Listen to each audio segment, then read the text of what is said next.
ہم نے ایک ویسے سوچ رکھی کہ یار یہ ایک اسکیم نکالی تھی انہوں نے کہ ہم اس کے ذریعے لوگوں کو سہولت دیں جو نہیں لوگ رہ سکتے یا عمرے پہ ہم سہولت دے سکیں، پانی گلاس پلا سکیں، بڑی بات ہے. تو جدے میں ایک ہم نے لیا. اچھا مطلب دوستوں سے مل کے میں ہر جگہ شامل کر رہا ہوں کہ میں اکیلا کچھ بھی نہیں. کہ میرے دوست ہیں وہ آف دا ریکارڈ ہے، سائلنٹ پارٹنر ہے، وہ نہیں آتے کیمرے کے سامنے، نہیں آتے، وہ نہیں بات کرتے. مجھے کرنی پڑتی ہے، لوگوں کو میں نے بتانا پڑتا ہے کہ یہ چیز ادھر موجود ہے. اس کے بعد ہم گئے آذربائیجان. اسی طرح آذربائیجان میں ہم نے ایک بلڈنگ دیکھی جس میں اسٹوڈنٹس کا ایشو تھا، رہائش کا اور کھانے کا. ہر ملک کا اپنا مسئلہ ہے. ابھی پچھلے دنوں آذربائیجان کی میڈیکل اسٹوڈنٹ کا بہت بڑا ایشو کریٹ ہوا جس میں لڑکیوں کے ریپ تک ہوئے ہیں. جی وہی میں جب گیا تو میں ہر ملک سے میں پوچھتا ہوں سب سے بڑا ایشو کیا ہے، پھر خود رہ کے دیکھتا ہوں مہینہ ایک. اب کسی کو سر درد ہو میں پیٹ کی گولی دے دوں، ایسا تو نہیں ہو سکتا. پھر آذربائیجان میں ہم نے مل کے ایک پروجیکٹ وہ کیا، الحمدللہ اس پہ صرف تھوڑا سا کام ہے، تھوڑا سا. انشاءاللہ دوبارہ چکر لگے گا. پھر انگلینڈ کا کو بتاتا ہوں. انگلینڈ میں الحمدللہ میرے بہت دوست ہیں، بہت بھائی ہیں. انگلینڈ میں لوگ بہت پیار کرتے ہیں. تو ہم نے مل کے ایک گھر لیا، وہ ہم نے اولڈ ایج ہاؤس کا دیتے ہیں، لیکن شرط میری طرف سے یہ رکھے گی کہ اس میں کوئی مذہب، کوئی ریلیجن، کوئی چیز نہیں پوچھی جائے گی. That's it. نیشنلٹی الحمدللہ میرے پاس پاکستان کی ہی بہت. میں پرموٹ پاکستان میں کروں تو میں خود اگر پاسپورٹ چینج کراؤں گا، خود کہوں گا تو وہ تو پھر سارا سنیریو ہی ختم ہو جائے گا. کبھی بھی نہیں لیں گے. یسین بھائی میں 2009 یا 10 میں آئی تھنک 9 یا 10 میں پہلی دفعہ انگلینڈ گیا تھا. آج اس کو 15 سال ہونے لگے، 16 سال. 2024 شہر ہے تو میں نے لینی ہوتی، میں 16 سال میں لے سکتا تھا. ابھی تک میں نے کسی ملک کی نیشنلٹی نہیں چیک لی. وہ آپ کا جب آپ یہاں پہ چیک کریں تو پتہ لگ جاتا ہے. میں پرموٹ ہی پاکستان میں کرتا ہوں. اگر میں نے لے لی تو ایک بہت غلط ٹائم میں چلا جائے گا. ابھی تو میں ایک جنگ لڑ رہا ہوں کہ یار یہ لڑکے بھی جو باہر جا رہے ہیں نہ جائیں، یہ فیملی سے نہ جائیں. اگر میں نے خود ہی موو آن ہو گیا تو بڑا ایشو بن جائے گا. ایک انٹرویو میں نے آپ کا کیا تھا، اس میں ایک وہ جو پرچے تھے نا، محبت کم ہوئی ہے، کوئی تھوڑا نفرت میں کنورٹ ہوئی ہے، کیونکہ آپ کہتے تھے کہ یہ دیکھ، مجھے آپ نے 2-3 پرچے دکھائے تھے اور ہم نے چلائے بھی تھے کہ وہ پرچے ایسے تھے کہ ہنسی آتی تھی. وہ کوئی بھائی صاحب تھے یا کوئی تھا جو آپ سے بڑی محبت کر رہا تھا. کیا ابھی اس کی محبت کنٹرول ہو گئی ہے؟ آپ وہ ختم ہو گیا سلسلہ؟ ابھی آپ پہلے میں بتاؤں گا کہ کم ہو گیا، اللہ کا شکر ہے. کم بہت ہوا کیونکہ دیکھیں نا، جب سے میں نے انٹرویوز دینا شروع کیے، سوشل میڈیا پہ بتانا شروع کیا کہ میرے سے یہ ہو رہا ہے، میں نے ہر ایکشن کا ریئیکشن دیا. میں نے ہائی کورٹ سے رجوع کیا، میں نے عدالتوں سے انصاف لیا. آپ کا غصہ رہتا ہے مطلب کہ آپ کے ساتھ بے وفائی، دھوکہ کر جائے، کوئی پرچہ کرا جائے یا کوئی اور کسی طرز کی بے وفائی کی دھوکہ، جس کو میں آسان لفظوں میں کہہ سکتا ہوں؟ انسان ہوں میں، بالکل میں غصہ رکھتا ہوں. فائدہ اٹھا جائے آپ کا تو اس کا کیا حل کرتے ہیں؟ فائدے اٹھاتے رہتے ہیں لوگ، آتے ہیں زندگی سے چلے جاتے ہیں. تو میں نے اتنے ایشوز اکٹھے کر لیے نا کہ مجھے وہ والے ایشوز یاد نہیں رہتے. تو میں نے انٹرنیشنلی ایشو بہت کھولے اپنے. تو کوئی آئے جائے یہ اتنا فرق نہیں پڑتا. فائدہ دیکھیں، فائدہ مجھ سے کتنا ایک اٹھا جائے گا، یہ انسان کی سوچ ہے. اگر کوئی ویسے آ کے فائدہ اٹھا کے چلا جائے تو وہ اس کی اپنی قسمت. چلے فائدے کی جہاں تک بات ہے، پنڈی اسلام آباد میں ہر محلے میں 4-5 بندے تو ڈیرے کے اور فروخت ہو کر کے ہیں جو لوگوں کو دباتے بھی ہیں. اب تھوڑا کم ہوا ہے لیکن یہ کسی دور میں بہت زیادہ تھا. تو کیا وہ بندے واقعہ تھے؟ کوئی ہفتہ واری یا جمعرات والے دن یا بدھ والے دن آ کے کہتے تھے کہ مجھ سے تھوڑے نام اتنے کمائیں تسی پڑھو دے پھر میں اپنے رہ گا، ایسا کوئی سین تھا یا یہ بس ایک کنٹروورسی کریٹ کی گئی ہے؟ ایک میں تھوڑا حلیہ بتا دوں، بھائی صاحب تھوڑے لمبے بال رکھ لیں، کالا چولا پہن لیں، کیونکہ آپ بھی پہنتے تھوڑا لمبا پہن لیں، ہلکی سی داڑھی آپ کی طرح رکھ لیں تو بڑا آسان ہو گیا تھا ہفتہ واری لوگوں کو لینا، اور کم از کم یہ کہنا کہ بھائی جان میں ان کا بندہ ہوں. اس طرح کہ جب میں 2018 میں جیل میں آیا تو میں نے ایک انٹرویو دیا. میرے پاس ویڈیو صاحب بھی پڑی ہوگی، میری آئی ڈی پہ لگی ہوئی ہے کہ یار میرے ساتھ کوئی بندہ بھی تصویر چاہے. ابھی آپ بات کہہ رہے ہیں کہ 5,000 بندہ تصویر والا، اگر وہ کل کسی کو دباتا ہے تو اس سے تو میں نہیں روک سکتا. مجھے تو نہیں پتا. اور میں نے کس عوام کو کہا ہے کہ پیسے دو. اگر میں ڈیرے پہ روز کا پیسے دے رہا ہوں عوام کو، اپنی مائیں بہنوں عورتوں کو، اور اتنے خرچے ہیں کہ مساجد کے، تو وہ ہفتہ واری سے تو نہیں پورے ہو سکتے. اور یہ پیسہ مسجدوں میں لگ بھی نہیں سکتا. ایک حدیث نہیں لگ سکتا. اللہ حرام پیسہ میرے پیسوں میں شامل ہی نہ کرے، میں اس دن برکت ختم ہو جائے گی.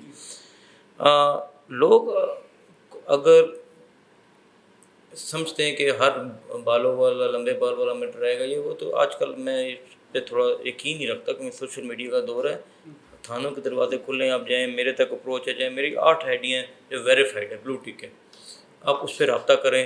آج کا دن میں نے جیسے رکھا، جمعے میں نے آسان طریقہ کیا بنایا، میں نے سوشل میڈیا کا سہارا لیا، ایک پوسٹ لگا دی کہ میں جمعے کو بیٹھوں گا، اوکے، تاکہ لوگ آئے یہ نہ ہو آگے سے میں ہوں ہی نہیں، کیونکہ پتہ ہی نہیں ہوتا نا کہ میں پاکستان میں ہوں یا نہیں ہوں۔ تو میرے خیال میں اس چیز میں نا بہت کمی آئی ہے، اور میرے والد صاحب سے دور سے یہ نام غلط یوز ہوتا رہا، اس ٹائم سوشل میڈیا نہیں تھا، لوگوں کی اپروچ نہیں تھی، ڈیرے تعلق نہیں تھا، اور ہر دوسرے بندے کا تیسرے بندے کا، جیسے آپ کہہ رہے ہیں پھر اسلام آباد، پنڈی یا پاکستان پورے میں گھر کھوکروں کا یا کھوکر سے ریلیٹڈ ہے، تو لوگ ان کے ذریعے آ سکتے ہیں میرے پاس، میرے دروازے کھلے ہیں۔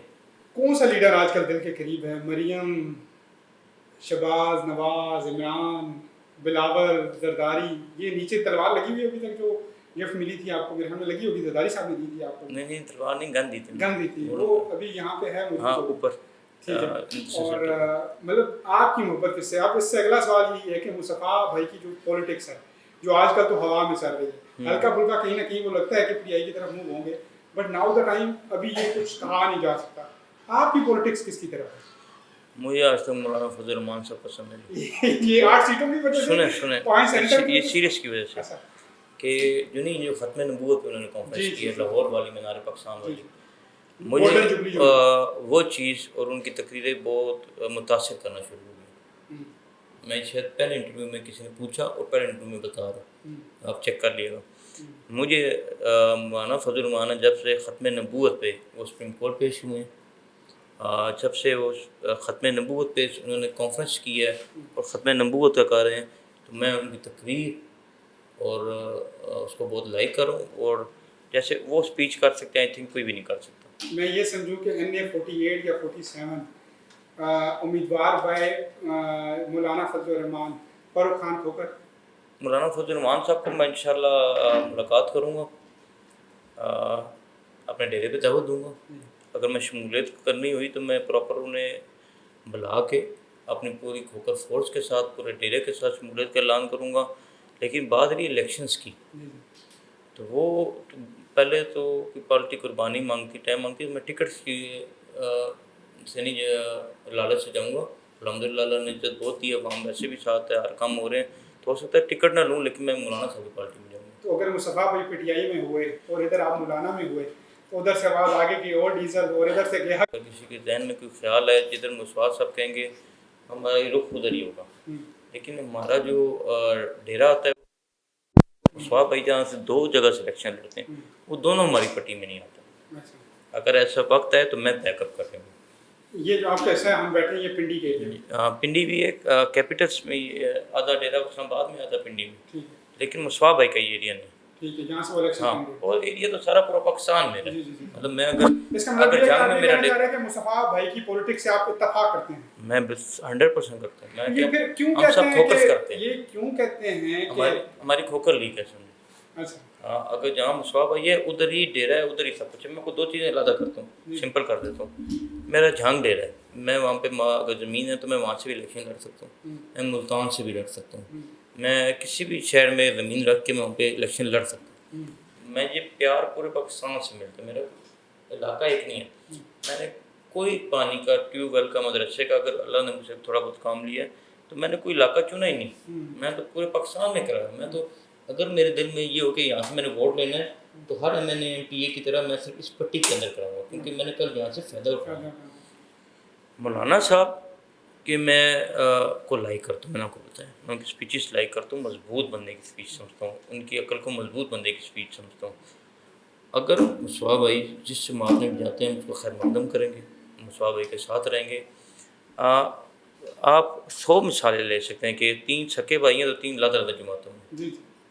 سیاسی ناراضگی، سیاسی باتیں ہو سکتی ہیں، لیکن مولانا صاحب اگینسٹ اسٹیبلشمنٹ، اور مجھے پتہ ہے کہ آپ آرمی سے محبت کرتے ہیں، آپ بڑے حق میں ہوتے ہیں آرمی کے، آپ ہمیشہ کہتے ہیں کہ آرمی ہمارے ملک کے لیے بڑی ضروری ہے۔ اب مولانا صاحب اگر اگینسٹ گئے تو پھر فاروق صاحب آپ کیا کریں گے؟ اتحاد ٹوٹتے رہتے ہیں، بنتے رہتے ہیں۔ میں تو بتا رہا ہوں میرے فیملی کا میں بیک گراؤنڈ نہیں چھوڑ سکتا، میں اپنے دادے کی محنت نہیں چھوڑ سکتا کہ وہ آرمی میں ہو، اوکے، میں ایک نسل چینج نہیں کر سکتا آگے سے۔ مولانا صاحب سے میں کوئی بتایا میں ٹکٹ نہیں لے رہا، اگر ان کا اتحاد آرمی کے ساتھ ہمیشہ رہتا ہے، وہ چاہتے ہیں سب اداروں کو مل کے چلے. میں نے کچھ چیزیں نوٹ کی ہیں نا، میں نے کچھ چیزیں پڑھی ہیں تو میں ان کے ساتھ اگر میرا ذہن بنے لائف میں پہلی دفعہ. لیکن ہمارے خاندان، میرے دادا پردادا سے اگر آرمی چلتی آ رہی ہے، میں اس کو آ کے ایک نئی نسل میں اسے چینج کر دوں، ایسے نہیں ہو سکتا. میں تو ہمیشہ کہتا ہوں، میں نے دوسرے ملکوں میں دیکھا ہے اداروں کے ساتھ مل کے ہمیں بیٹھ کے چلنا پڑے گا، تب پاکستان کامیاب ہوگا. میں ختم نبوت کی بات کی آپ سے، میں ختم نبوت میں مولانا صاحب کے ساتھ ہوں. جنرل سید قاسم ملک کیسے بنے ہیں، کیسے لگے آپ کو ابھی تک جو ان کا کردار ہے، جو وہ کر رہے ہیں، اس بارے میں کیا کہیں گے آپ؟ مجھے تو اچھی لگے جی. میں ویسے تو جنرل صاحب سے ڈائریکٹ ملاقات میری ہے نہیں کہ میں ان کے باجوہ صاحب کر رہا سے ہے. باجوہ صاحب سے میری بڑی پاک جگہ حج میں ملاقات ہوئی، پھر وہی ملاقات میں کوئی شک نہیں، حج پہ ہم بیٹھے. حافظ صاحب کے بارے میں ویسے آپ باریک نگاہ رکھتے ہیں، بڑے سارے دیکھیں جی، میں پھر ملنے آتے ہیں. اس کو پھر اب اس کو اس جواب میں لے کے جائیں ڈبل میننگ میں نہیں کہ ایک تو حافظ قرآن ہے، اب میں سید بھی ہیں. سید بھی ہیں. میرے ڈیرے پہ میرے والد صاحب نے پوری زندگی عالم دین کو عزت دی، اللہ نے اس لیے برکتیں بھی لگائی رکھی. وہ حافظ بھی ہیں، سید بھی ہیں، ہمارے ملک کے آرمی چیف ہے، میرے لیے ہمیشہ عزت کی نگاہ سے. چھوٹے سے بریک کا ٹائم ہے جی، وہ نیڈ اے شارٹ بریک، اور بریک کے بعد دوبارہ ملاقات ہوتی ہے. کچھ اور سوال جو آپ پوچھیں.